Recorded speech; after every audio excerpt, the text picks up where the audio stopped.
part 2 of my skincare routine. And I realized I'm going to have to make probably a 4 and possibly a 5 because I totally forgot to mention that I use some tools too every day before I even do any of the stuff I talked about in part 1. So I'm going to have to do that. But this is going to be about treatments I've had done. And I guess we can start with maintenance Botox. And it's kind of like a don't ask, don't tell thing with my family. I don't talk about that. But I'm not going to lie to you on here. I get small amounts of Jeuveau probably every 3 to 4 months just to keep any onset wrinkles from coming in, and I tolerate that really well. And I feel like all the products I use kind of like help keep that going.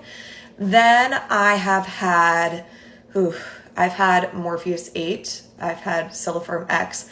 I've gone away from that stuff because I get a little worried about how deep that's penetrating and potentially causing some deeper fat loss. So I've kind of transitioned away from that and I've gone towards more lasers. I've done BBL Moxie. So the combination of BBL light, broadband light. I've not had a BBL.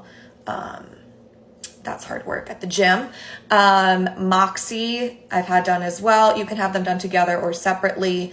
And then I've also had, I really like Aqua Gold, kind of a month before an event. I've done Skin Pen twice. Once I did it with PRP. I really like that. I also have had PRF. I tried that for my under eyes. I only did it once though, so I don't think I have a good... I can't really comment on it because I think you need 2 to 3 treatments of that to really see a difference.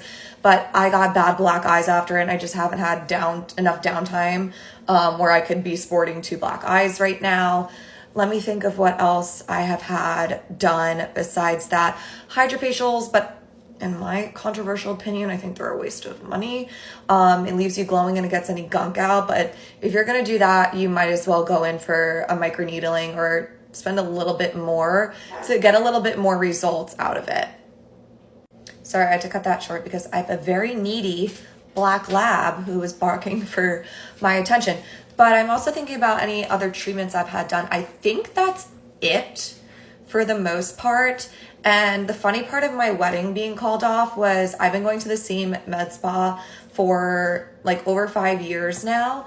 And when I got married, they were so lovely to do this discounted wedding package for me.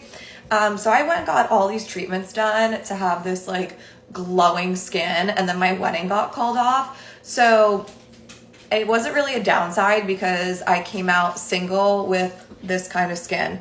If you have any questions about the treatments I've had done, please let me know. I'm also probably going to make another video about treatments I want to have done that I've heard good things about, and some that I've heard a lot of hype about that I will not have done because I like to do a lot of research into things. So this is just probably going to end up being like a long series because, like I said, this is my hobby. I love skincare.